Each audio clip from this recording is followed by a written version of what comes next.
throw my little speech around with me wherever I go. Just make sure that I don't forget. Just I would like to acknowledge the help given to author Carolyn, Landon and myself in finishing Swan. So I'd like to say a big thank you to all of these people. Firstly, thank you, Carolyn. You have been a wonderful friend and helped me. You have my story out in the open. I know we've spent many of the time running to the toilet for paper to use from tissues. True. Thank you to Ellen and Eileen who did a fantastic job in making this book possible. The cover looks even better than I could imagine. And I still think it does. Yes, I'm very impressed. I would also like to thank all my family for their support. Viv, Helen, Margaret and Leah gave me their memories. And of course my dearly departed brother and Brenda Matthews who encouraged me to tell my story. I'd like to thank the Baysdale College Bookstore for the great support of launching the service. Also the Courier and the Gift Tape, Morgan, Peter Corsa, Doris Casey, Paula Morrison and Christine Johnson, my former teachers. Friends have given me strength. I apologise if I've forgotten anyone else. To all my friends and my family who have come to support and help me celebrate the special event. Without your participation, my book would not have been a great success. Thank you.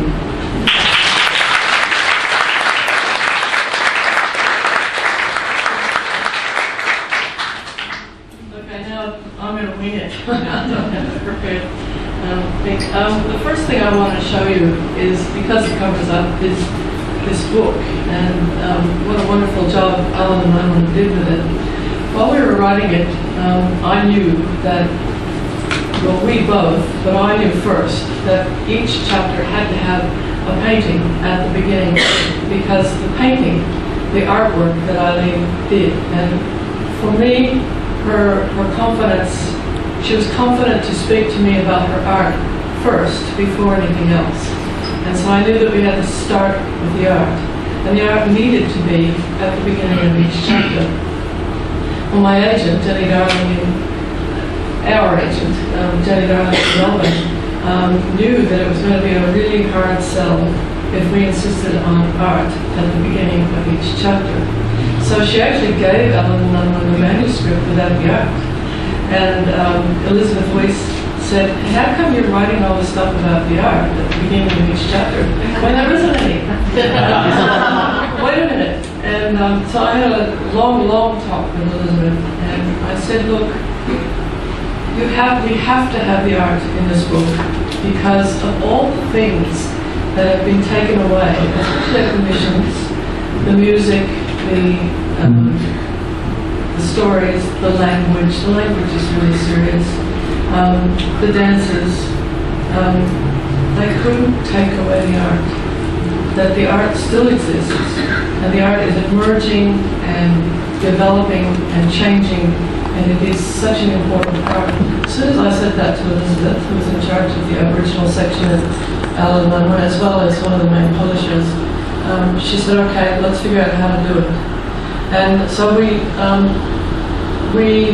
I said, look, the art it's not an art book that we want. We just want the art to be seen. We can do it in bad quality as long as it's there so that the people will see what it is. She said, well, we can't make the color into grayscale, into black and white. It goes muddy when you do it, like on pages like this.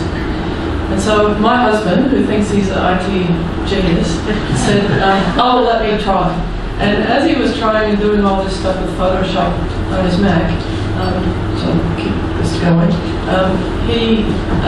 I was watching and I said, wait, do that. And it was a sort of cartoon thing. And he said, no, that doesn't look any good. I know, but. And then I said, I bet you Eileen could do that. And Eileen said, absolutely, I can turn my paintings into black and white, ink and brush copies, but not copies, they're whole new works of art. And so I just wanted to show you what this woman did in 6 weeks.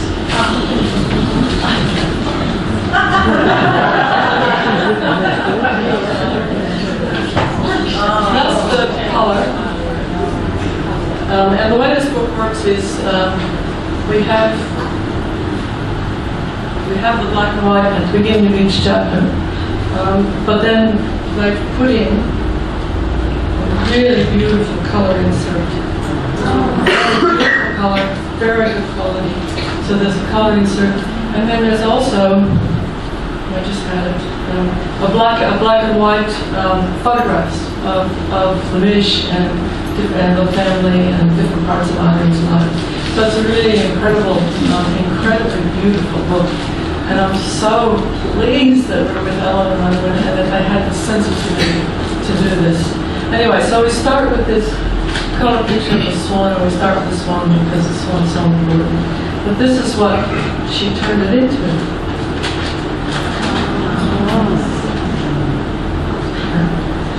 This is the Din of Nargan, according to Eileen's dreams and also the reality. That's the black and white. That's as beautiful. Just as beautiful. But it's a different work. This is maybe complex painting. It's not too focused, but anyway. This is the first black and white she tried. No, that wasn't good enough. She did that. Well, that's what she did. Isn't that okay, that's as far as I'm going to go with that. So Eileen did this work. She made 16 or 17 new works of art. New works of art in 6 weeks. And it was a hard slog. She'll make this right.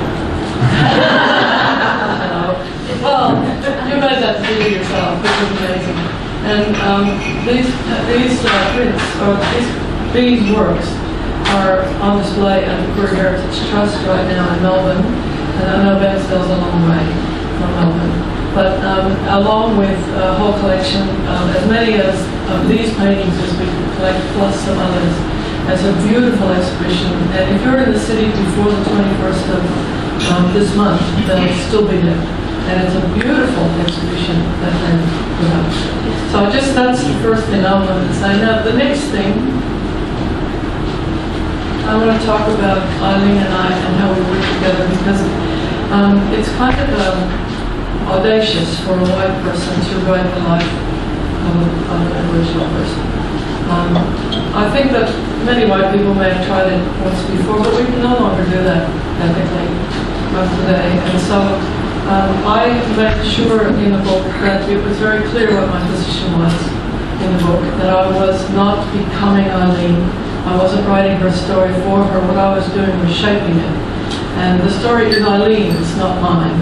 And so I tried very hard to keep my opinions out. But, you know, we all have very strong reactions to some of these stories, like the one that Eileen tells. And it was really hard for me to keep my reactions out of it. So at first they weren't out of it, but then they got eliminated. My job was really to keep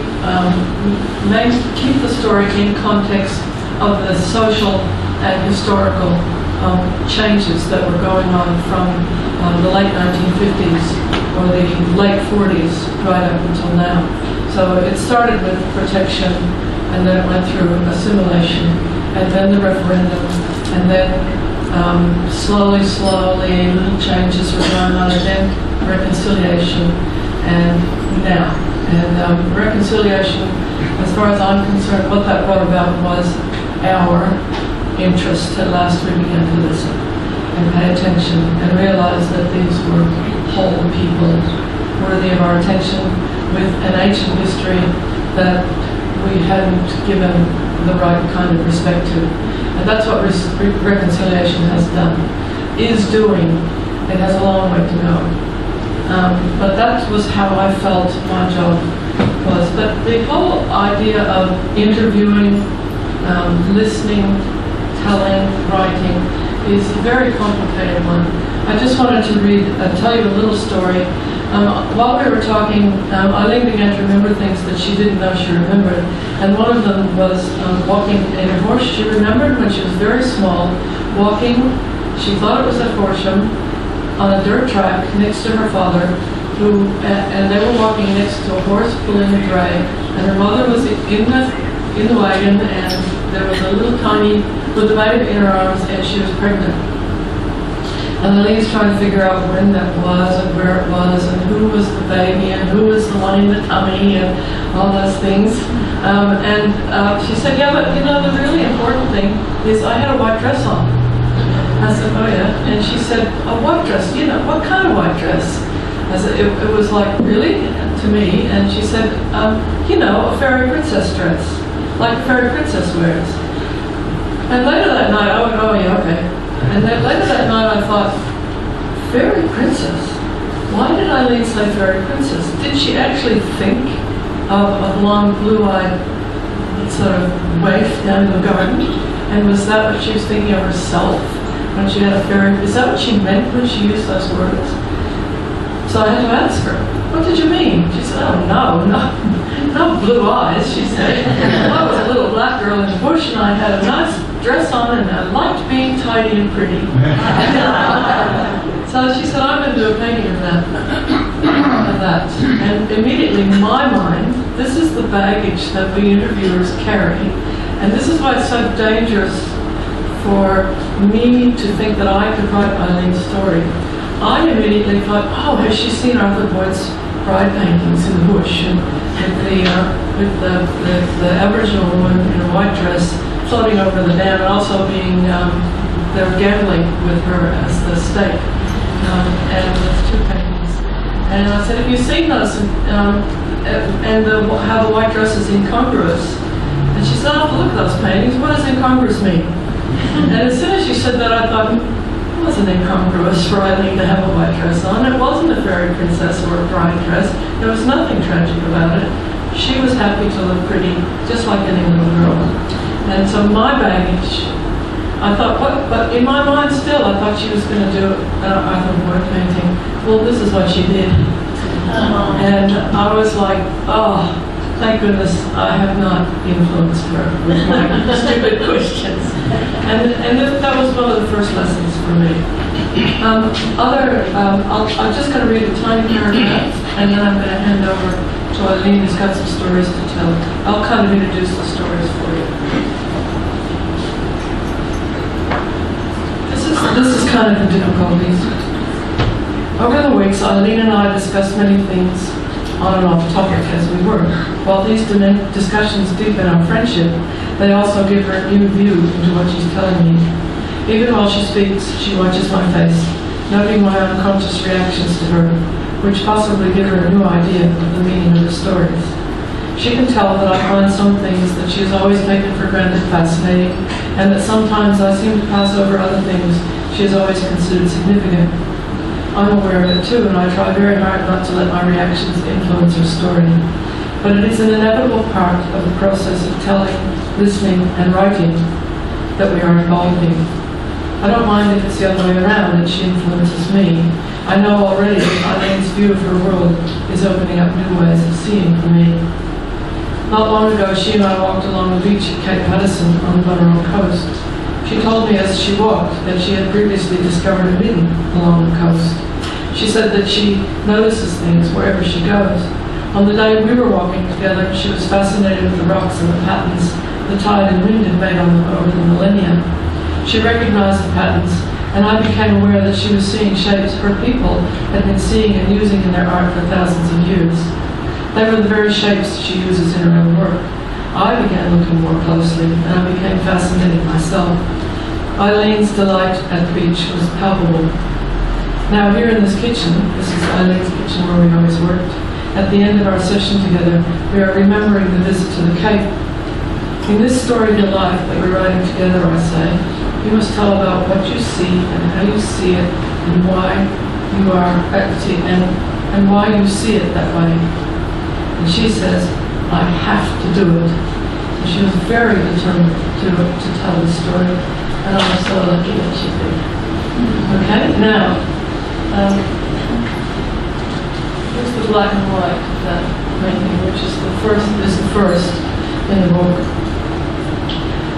Now, the way that Eileen got together, and I got together, was that she wanted me to help her write a children's book that she would illustrate, and it was about this black swan. Tell the story of the black swan.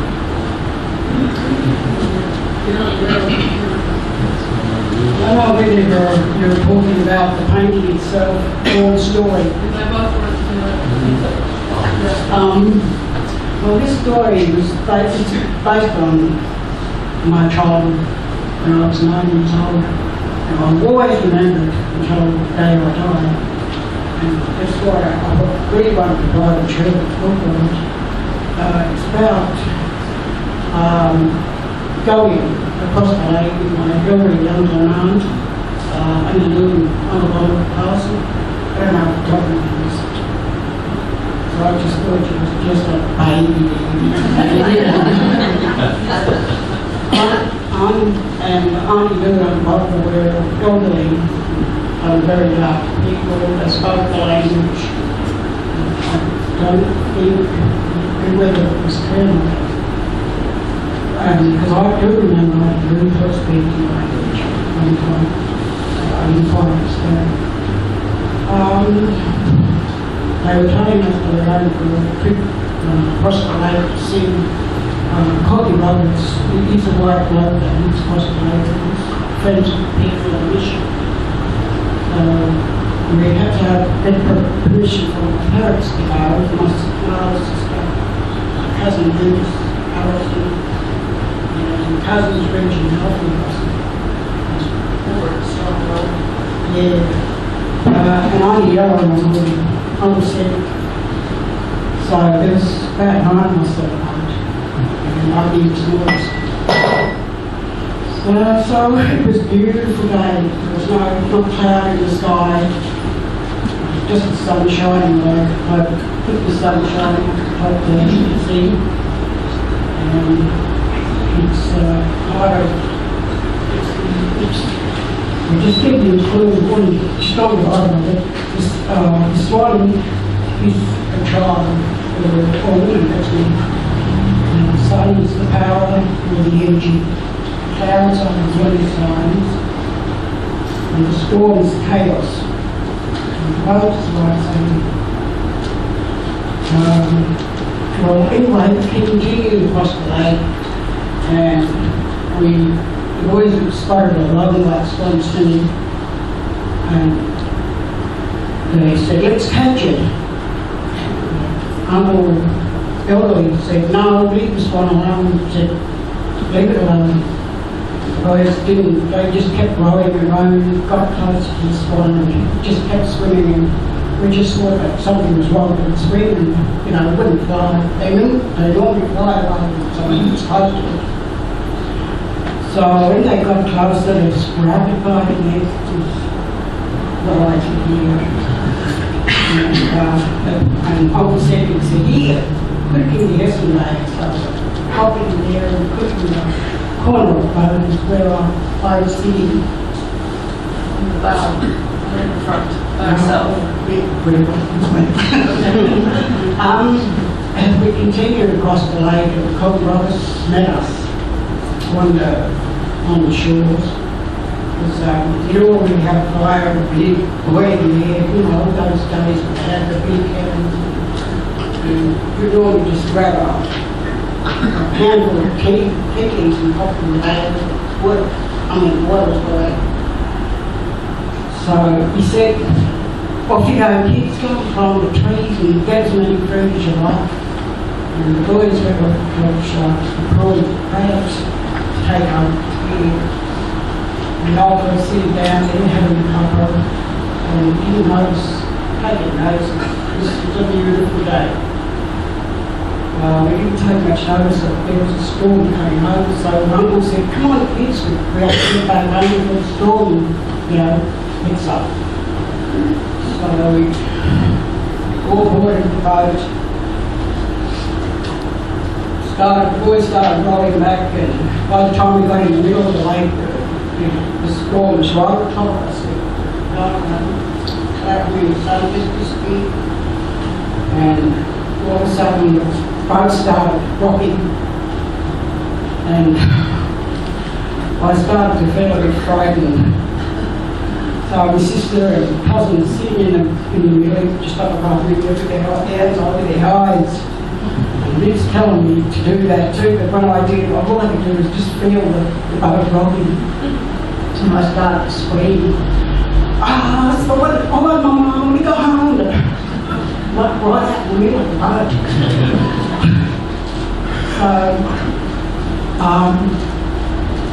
So, the boys are still trying to keep the boat afloat.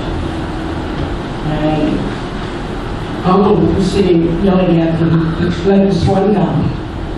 But they couldn't because they were trying to keep the boat. Just keep him over. So the old man, how the old man got up, going up from the back part of the boat. And got over everyone else, but he did gently take the bag out from underneath him and gently took the Swan out of the bag, popped it on the water, put it on the water, and started to swim away. Look back as if to say thank you. And while the Swan was, we were paying attention to the Swan, darkness went away. Then all of a sudden, the clouds had opened up, the sun shone, came down, and the water started to calm. And as the Swan flew up into the clouds and disappeared, we were all baffled about it, trying to figure out what happened. What was some kind of a magical story. And that's how I remember it. That time.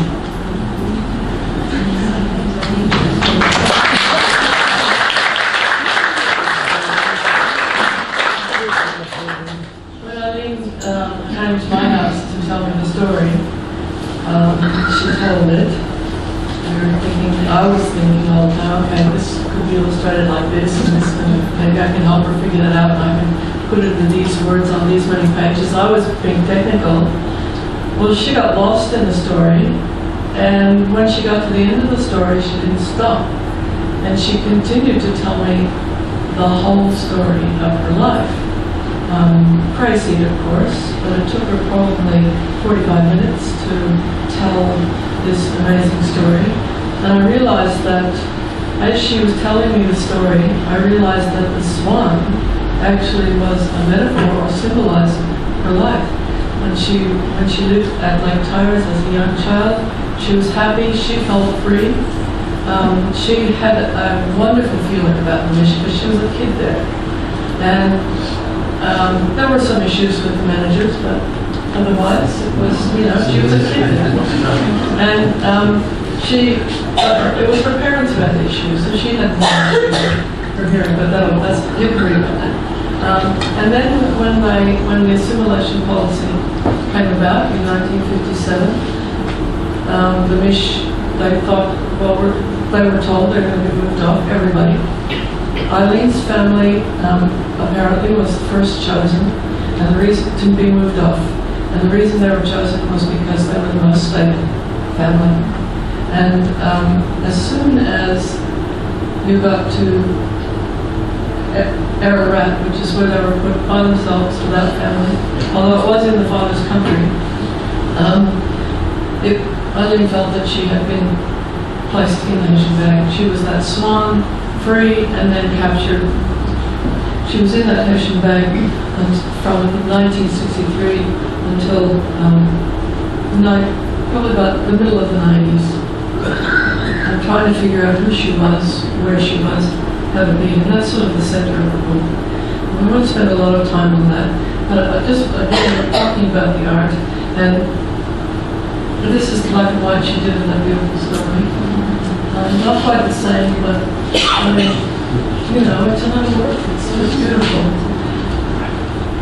The beginning of the book starts with the mission course, and this is Eileen's first painting of light tires. Or not first, but this is one of her paintings. I find it interesting that there was the mission wasn't actually on it. It was the map, and it was the place.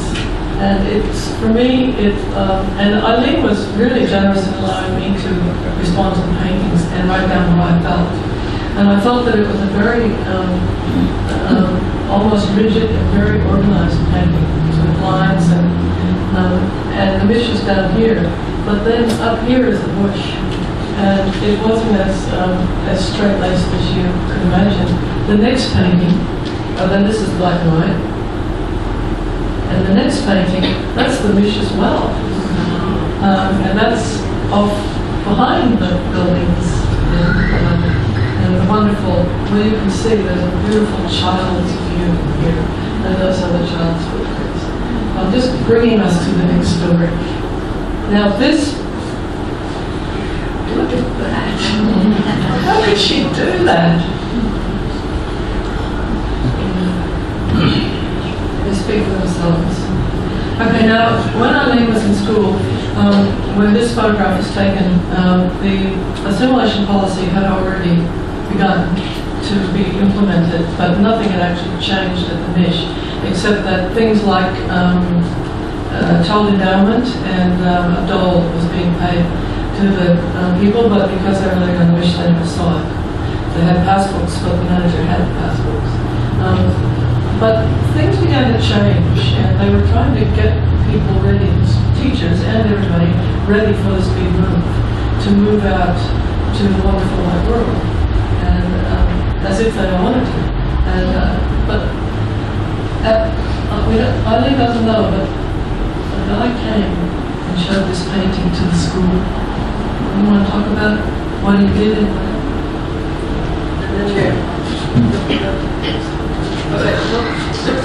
Eileen found this painting in the records office, and Swan found this picture, of herself, and it made her remember. And then after she started telling me the story, and we talked about it, and we talked about what school was like for her, then she did this painting.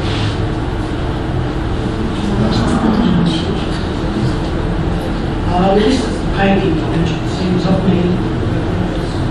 Really eye-rolling painting which was brought by some Aboriginal person we have not seen before, because we were taught to do the European way. It's not a focus, but that's sort of a kind of European landscape, kind of Albert Namatjira kind of thing, yeah. And I had to look back when the first painting was an inspiration for me to go back to the traditional way of what I am doing now with my artwork. Yeah, okay, that's good. Okay.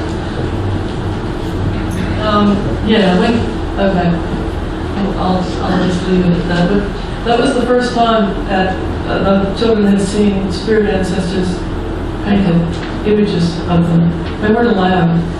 And there must have been an enlightened teacher, or else this guy just came in and was flogging these paintings, I guess, or prints. They're sort of copies of Barat paintings. Okay, in 1963 the family was told to leave. This one's about cold digging my ties. I did two paintings in one. This one, the front part, white ties, where I think Dr. the kids used to go and swim off the jetty. Swim out there to the tourist boats, which you can see coming across the lake. They had a big wide house over there. It's still standing there today, I think. And we were being rowed over there by Uncle.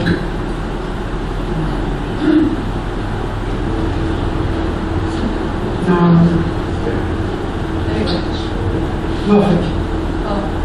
Of Deutsch, they call him Deutsch Moffat, but his real name is Laurie Moffat. I'll just go in for a minute, because I was married to Laurie Moffat. This is young Laurie Moffat. And if anyone here remembers Ricky Moffat, that's sort of, he took us across the lake when we were kids, and we had to sing with these people. Stand up on this big table and sing any sort of song. They would pay us a penny or so, give us lines, which we were happy to get. Well, this one here is Leaving My Tires. And I don't know whether I might just say it in the language.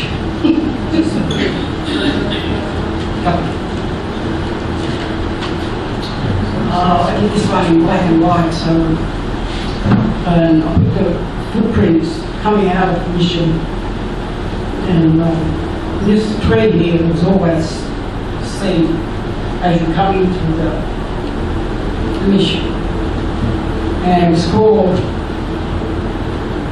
no, we had a nickname for it, so if I want to say it. I'm not telling you not to, I don't know what you're going to say. Don't know, it's because she's laughing.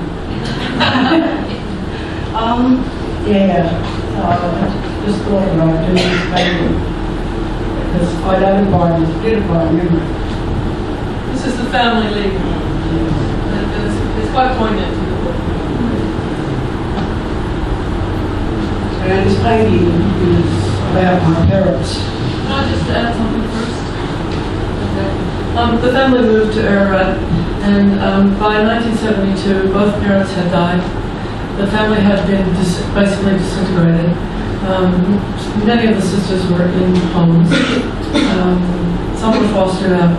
Eileen and her older sister Viv had kind of escaped what was going on. It was really a result of the assimilation experiment. These people were sent to Ararat alone, and they were isolated and didn't know any other black fellas in the town. Now, Ararat, I don't think was any particularly racist town, or any worse than any other town, but you have to remember when this was, in 1963, and the attitudes that we had, and we couldn't understand, us white fellas couldn't understand why black fellas weren't just jumping at the idea of trying to become white fellas, like we were. So it ended up in disaster. That's in the book. It's several chapters, quite a few chapters. It's a sort of dark center of the book. That's for you to read and for you to respond to in your own way. Eileen would like to speak about her parents.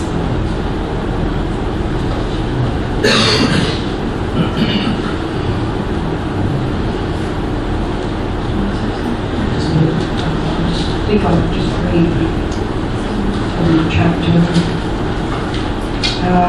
It's just something that I wrote, just something that made me do this. It's that when I think back to the times and all that, all the chaos that went on, the breaking up of the stable couple, the separation of the children, the racism, I wonder my poor mother went through a very difficult time. She learned to have a great deal of resentment about being black. She had great difficulty in mixing into the white community, despite her mother's pregnancy. She was able to build strong family beings into her children, and come together and react strongly to criticism of being a parent. I have cried buckets of tears when I was down in my words, despite all that has happened, all the mistakes that I've made. I forgive and I both my parents together. My biggest mistake was to turn my love the mission to rise from the river.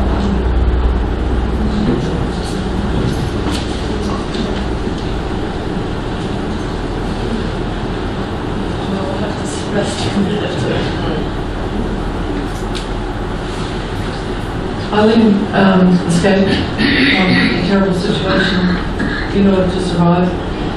that's the colour painting, that's the black and white. I just find it extraordinary she could do this. Now this is the story where Eileen began to lift her head and look around, and where the bag began to open. This is my very first piece of artwork, which begins my journey. I didn't really realise. Sorry, I'm a little bit emotional. Putting that close.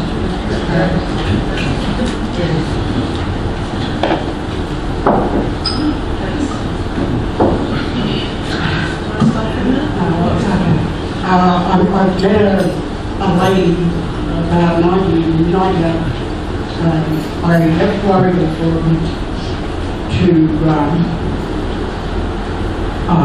try and find myself, look after my children, all in time. And then I came back to Florida. I met Jenny Murray Jones, and she became a very, very friend of mine. And I'm sure Vasana knows that, because Vasana's from Warrior. She's a very good friend of mine too. Jenny introduced me to the artwork, and she tells me that she was, my two sisters had told her that I was coming back to Warrior after only 12 months being doing a bit of work as a employment consultant for working people because of their work experience. So I came back and she rang me up and she said, "What are you doing?" And I said, "Oh, nothing much." I said, "A bit bored." And she said, "Come around here, come see what I'm doing." So why were you doing what? She said, "Just get around here." I said, "Oh, okay." And so I went around to see what she was doing. She had all these stretchers and hammer, nail, and boot, canvas pieces all over the back guard. And she said, "I'm putting some canvases together. She said, you want help?" So I said, "Yeah, but I don't know nothing about this." You know, she said, "Well, come on, teach you." Oh, okay, we got you. Made quite a few of them, so it was a bit of a surprise for me. And she said, "Here, take this is your canvas." She said, "You can do something." So I started brushing my hand, put the paint there, and I said, "Yeah, well, what am I going to do with this now?" She said, "You just dip it in the paint." That's what she pretty much the amazing part to me while we were talking about this, I said, "So which painting was that?" And she told me it was this one. And I owned it. And I didn't know. And I was like, "Oh, I have that painting." And so we knew then that we were fated. We were fated to work together to tell this story. But I just, this is the way I kind of interpreted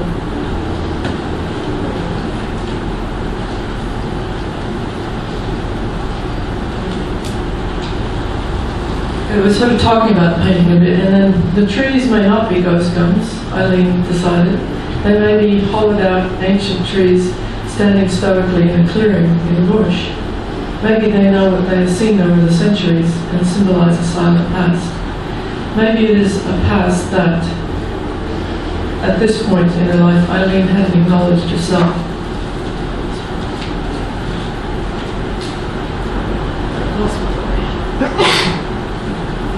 A past that Eileen hadn't acknowledged herself.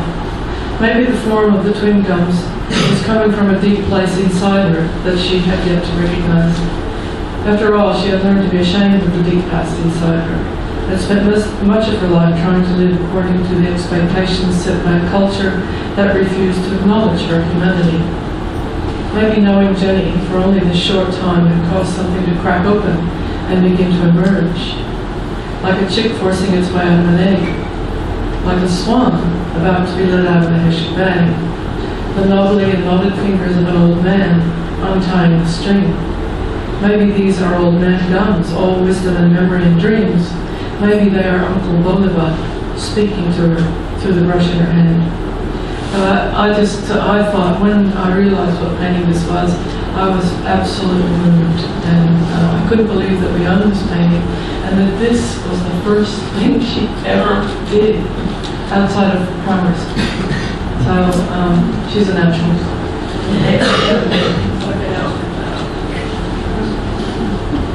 I've shown you this before.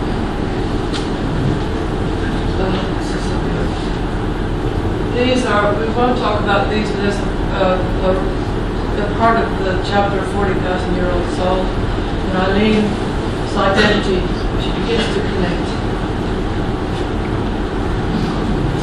Okay, the last thing we'll do is talk about this cloak. This was a project which was project for the Olympic Games, the Commonwealth Games. I was asked to participate in that back in 2000. You know what the Commonwealth Games 2006, I think. This was a project that began about 18 months before that. Yeah. Big cousins and Blue Derek have been involved. They rang up to us and was interested in participating with the students at Gippsland played the ball, and I said, yes, that'd be quite interesting. We made a day to go down, and I was introduced to the I can't remember the girl's name. She and I worked together for a weekend, and the students got together to do some designs. Lisa Kennedy. Yeah, Lisa Kennedy, that's right. And also we spoke with the law elders and asked them if they'd like to put some of their work into it as well. So, and we took them back, and we have all these little strips of the positives which were sent over from New Zealand. And that's where they come from. We draw on the inside of the skin and burnt. Bits and burns what I should see. And we sewed them together, which was, I think it was pretty hard work sewing them together. With sinew. It was really hard work. And when it was completed, there were about 3 of them. East Gippsland and West Gippsland. They asked me if I had asked the elders who drew it if one of those ladies could wear a cloak. And the 2 ladies I approached was only junior-riders and undressed it out. And they told me that they were too old and they weren't well, and they said to me that, well, why don't you do it, babe? You do it for us. I said, gee. I said, I don't feel like I'm an elder and I'm not old enough to do it. So they said, well, you can do it for us. Go on. I said, well, I can do it. So I was really, really proud to be wearing this navy cloak. And the day we went to Melbourne to do that, it was something that I will never forget because it was a really great experience. Do you remember seeing the women in their clothes at the opening ceremony?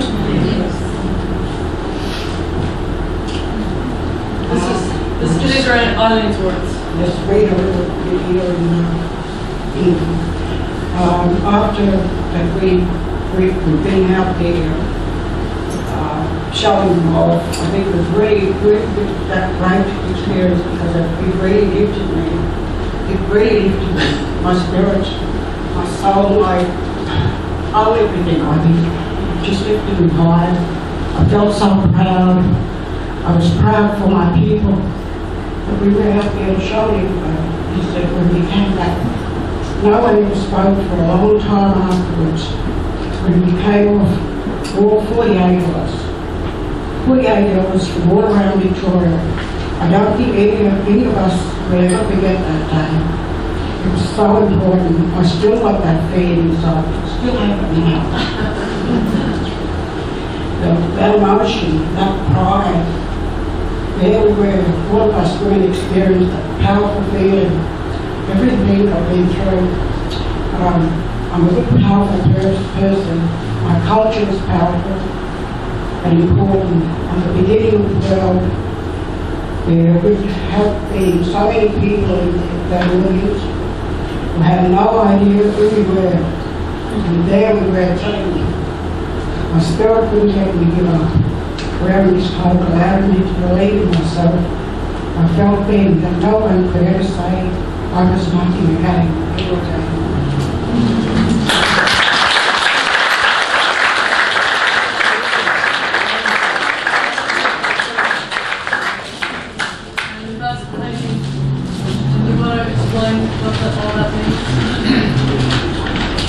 This painting, Swan and Allison Carolyn, because it's a part of my whole life. It's a part of my journey. And everything that I've been through. The right opportunities, my father's home. And Swan is explaining all the problems that down there, spare clothes, and Mama over because she was born there at that times. That's you. Yes. That's everything. Okay, that's it. We can open up for questions now if you think we have time.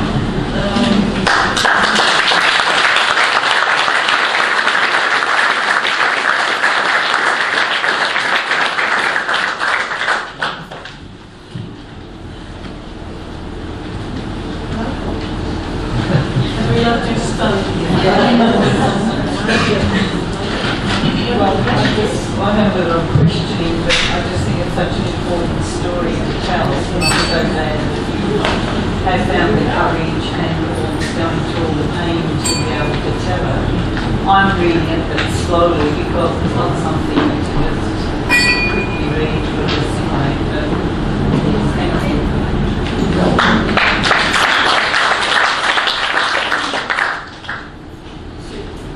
Can you tell us where the Koori Heritage Trust is, where the exhibition is? The Koori Heritage Trust is on the corner of Little Lonsdale and King Street in the city. It's a really, I think, it's an essential place in Melbourne for all of us to visit if we want to find out things. And it's not Bunjalaka, it's not at the museum, it's its own place, and it's about Victorian, Aboriginal history, artifacts, art. It's a place for Victorian Aboriginal people to find out who they are. It's been a wonderful support to Eileen. I love it. Beautiful. I just wanted to say this book has been a great support for me. It helped me to find myself. It also helped me to be able to forgive my father and my mother, because they were always been part of my life.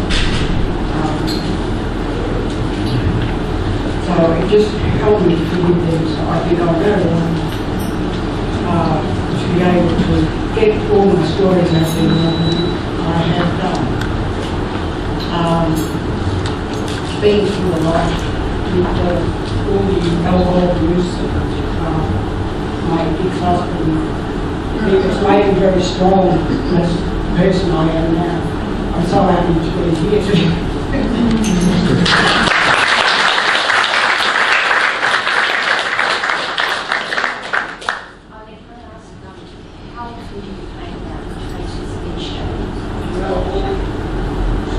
How often does she think?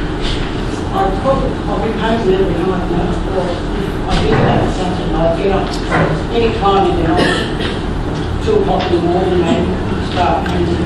Or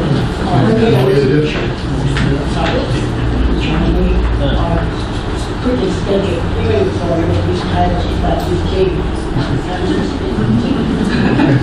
And what medium do you use? Do you use sketching charcoal or do you use sketching pencil? I use pencil, but black and white. White is all black or really got really on red ochre. I use white for that. Black with white. I use acrylic paints. Acrylic. And so do all of your paintings tell the story? Every one of them. And are they all stories from the past, or were they from that have been passed down through the generations? Or Well, they're part of my stories, and I try to do stories and make those. There's a question over there. I just want to say I read your book and it was absolutely brilliant. Thank you, Alan. You know, us kind of women don't like to say much, but you know, you really opened up the book. You've talked about a lot of stuff that not many women do. No, that's And I'm right. very proud of you for doing that, and a lot more of us should do that.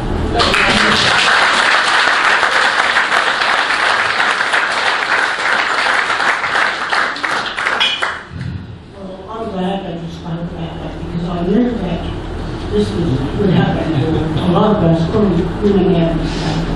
Because I know there's a lot of women today who still have that problem. Not just Aboriginal people, but white women too.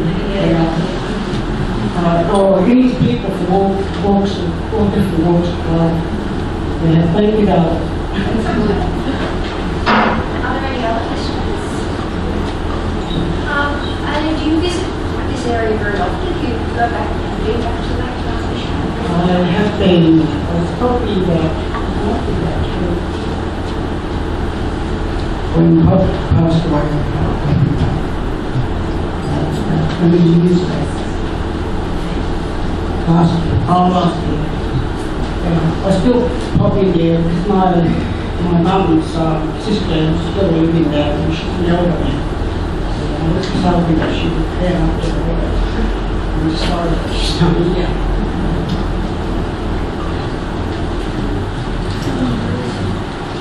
Yeah.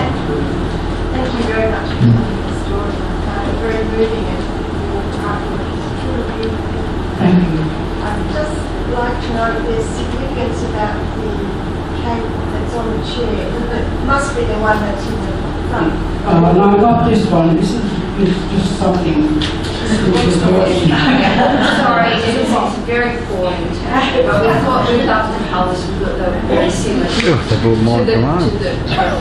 So I hope we've not offended you by putting that in there. We just thought it'd show us.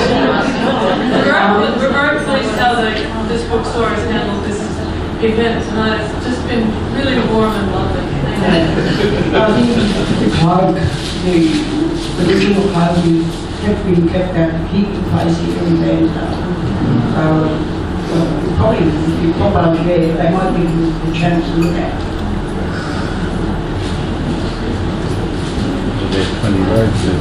Are there any more questions for Eileen or Carolyn? No? Look, I'd just like to say on behalf of everyone here, thank you very much for sharing your story with us and your magnificent art. I've flicked through the book, I haven't actually read it, but it's by my bed and I'm really looking forward very much to reading it. I grew up in this area and I've lived here all my life and I've always known about the lactase mission, but I'm ashamed to say that I really don't know much at all about the culinary culture or much at all about the early life mission, and I'm certainly looking forward to finding out more. I look at the young kids here and it just makes me think of what we lack here in our community. We should have a history. The kids should be taught, not only the Koori kids taught about their own culture, but also, all the kids in this area should know about their own heritage. I and I was brought up and I know little about it, and so there's no excuse now. I mean, we really must look into that. But your artwork is just outstanding. I think you all agree that it's just, and the amazing thing is that you can, through all mediums, through colour and through black and white, both are outstanding. So very many thanks for sharing that with us. But thank you very much for coming along tonight. You know, there are so many faces here that I know. Mrs. Eileen, Wynne and Bob have been coming to our events for so long, as do lots of other people here. But I look at the new people that are here. You know, so many new faces that have come along just to be with, obviously, your family who've come and friends who've come to be here to support you tonight. Dot, and yes, and look, it's just, you know, we're just thrilled. Thank you, and I say thank you very, very much. We appreciate it. And we'll look forward to hearing some more stories, because Eileen, we're happy to stay here for a wee while with Carolyn. Carolyn also, I think that we've been talking on the book is all about Eileen, and we really appreciate her story. But Carolyn also, look, she's to be commended by the wonderful job that she's done telling the story. I'm astounded. I'm a great believer in fate, and I think it's amazing to think that you had Eileen's first painting, and obviously you're drawn together by fate. Or maybe in the Aboriginal culture it is something spiritual. I'm sure that has to be the case. But we've admired Carolyn for many years. Back in the days when she first wrote the book Jackson's Track, I think we were all moved first of all by that story. It is still in great demand, and we really wish the pen would be printed again. It's out of print, but we've got to do something about it. You know, she's a great storyteller, and she does wonderful justice to the stories, to Eileen's stories, and I'm trying to think, what was his first name? Darren Holden's story. So, very many thanks for that, and thanks once again. Now, Eileen is going to stay here for a while and have a chat to you, and we'll have some books across the way if you'd like to purchase. Otherwise, just stay and have a chat to Eileen. Oh yes, and girls to sign it. But look, this is just a quick token to say thank you very much. I've gone around the wrong way. And these are for some more jottings and some more stories, please.